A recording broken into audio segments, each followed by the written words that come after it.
Saudara Dirtipidum Bareskrim Polri Brigjen Juandani Raharjopuro mengungkap Kepala Desa Kohot Arsin bin Asip mengakui soal modus memalsukan surat tanah terkait dengan pagar laut di Tangerang. Meski demikian, polisi masih mendalami bukti untuk menetapkan tersangka. Juandani bilang Arsin telah mengaku mengetahui pemalsuan data untuk pembuatan girik yang menjadi awal penerbitan sertifikat. Polisi juga meyakini Kades Kohot yaitu Arsin ini tidak bekerja sendiri. Polisi masih menyelidiki dan mendalami orang-orang yang terlibat dalam pidana pemalsuan dokumen dan sertifikat di kawasan Pagar Laut Tangerang.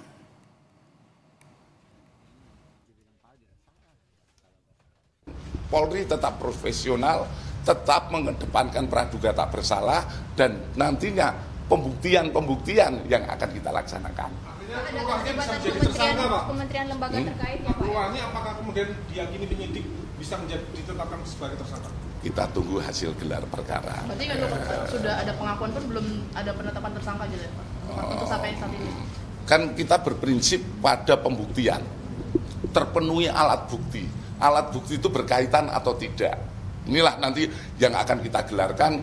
Mohon doanya dalam waktu dekat. Kalau nggak salah, kalau saya analisa dari penyidik, mungkin dalam minggu ini atau minggu depan kita sudah bisa menggelarkan. Tadi di sono saya berdebat sama Pak Lurah. Pak Lurah ngotot bahwa itu dulunya empang. Bareskrim Mabes Polri menggeledah rumah Kades dan Sekdes Kohot hingga kantor desa, serta menyita 263 warkah tanah dalam dugaan tindak pidana pemalsuan dokumen penerbitan sertifikat hak milik dan sertifikat hak guna bangunan di area Pagar Laut Kabupaten Tangerang. 44 saksi dari warga hingga kementerian telah diperiksa.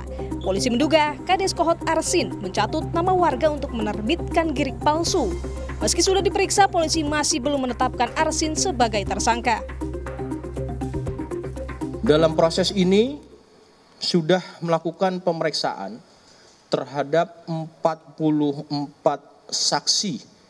Ya, teman-teman menanyakan siapa saja, tentu ini dari ada masyarakat, ada perangkat desa, ada kepala desa, kemudian ada juga dari pemerintah daerah setempat, termasuk dari kementerian. Tentu ini langkahnya pada status saksi, ya.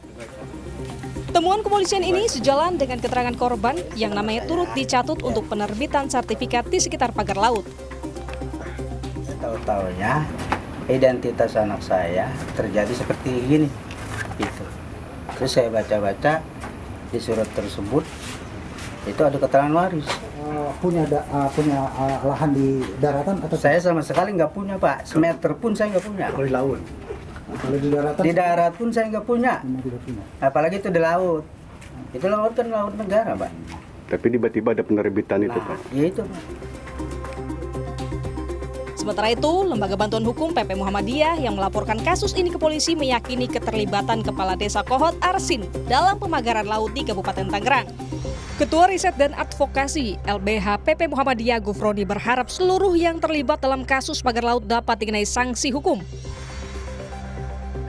Kami sangat berharap untuk segera ada pengumuman siapa saja yang dijadikan tersangka dalam kasus pemagaran laut dan juga soal HGB dan SHM yang kemudian terbukti palsu. Yang sedang diusut ini kan untuk Desa Kohot ya. Kita belum mendengar apakah 16 desa juga termasuk yang masuk dalam tahap penyidikan ini. Karena sebagaimana yang sudah beredar bahwa 16 kepala desa juga diduga terlibat dalam pemalsuan dokumen ya. Hingga saat ini, polisi masih memeriksa bukti dan saksi soal tersangka kasus pagar laut. Polisi terlebih dahulu melakukan gelar perkara yang dilakukan pekan depan. Tim Liputan, Kompas TV.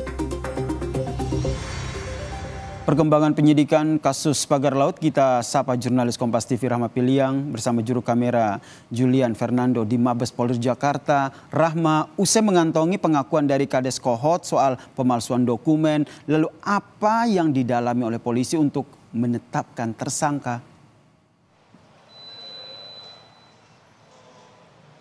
Ya, Yasir dan juga saudara, walaupun dari penyidik ini sudah mengantongi dari pengakuan-pengakuan dari Kades Kohot begitu ya, dan juga alat bukti yang sudah dikumpulkan begitu, namun tidak bisa serta-merta dari penyidik ini untuk menetapkan tersangka. Apalagi untuk langsung menetapkan Kades Kohot ini sebagai tersangka dalam kasus pemalsuan surat penerbitan SHGB yang ada di Laut Tangerang, Banten begitu, Yasir dan juga saudara. Tentunya untuk bagaimana untuk menetapkan tersangkanya, dari penyidik ini akan melakukan dan juga harus ada pembuktian lewat dari keterangan saksi begitu, dan juga alat bukti yang berkaitan, apakah alat bukti yang disita ini berkaitan atau tidak dengan kasus ini, dan juga bagaimana dengan terpenuhinya alat bukti, di mana kita ketahui bahwa beberapa hari yang lalu dari penyidik ini sudah melakukan penyitaan terhadap beberapa barang-barang yang sudah dilakukan penggeledahan di kantor desa Kohot, di mana beberapa barang yang sudah disita itu adalah satu buah printer, satu unit layar monitor dan keyboard, dan juga stempel sekretariat desa Kohot. Ya, di mana alat ini diduga digunakan untuk membuat atau memasukkan girik atau surat-surat izin begitu, Yasir dan juga saudara. Dan dari Dirtipidum Bareskrim Polri, Brigjen Juhandani menyebutkan bahwa memang mengkonfirmasi bahwa pengakuan yang disampaikan oleh Kades Kohot begitu, bahwa alat-alat yang disita ini digunakan untuk membuat surat izin palsu di lahan pagar laut Tangerang. Dan inilah yang akan diperiksa begitu ya dari penyidik, dan akan didalami baik dengan keterangan-keterangan saksi, di mana bahwa saksi-saksi yang sudah diperiksa ini totalnya sudah ada 44 orang saksi yang diperiksa, termasuk dari korban-korban begitu, perangkat desa, pemerintahan daerah, termasuk juga ada dari Kementerian ATR BPN yang sudah menjadi saksi begitu. Dan untuk dari status dari 44 orang ini masih statusnya masih saksi begitu ya, Yasir dan juga saudara. Dan untuk mengetahui dan juga menetapkan siapa tersangka dari pemalsuan surat izin lahan di pada polemik pagar laut di Tangerang, Banten ini harus digelar perkarakan dulu, di mana untuk melakukan gelar perkara harus ada terpenuhi bukti-bukti begitu, alat-alat bukti harus dipenuhi, keterangan saksi harus dipenuhi begitu, nanti akan digelar perkarakan dan akan menghasilkan pidana ini tersangkanya siapa, dan juga apakah berapa banyak orang tersangkanya begitu. Dan juga kita ketahui bahwa dari pengakuan dan juga keterangan dari Brigjen Juhandani menyebutkan bahwa kalau dari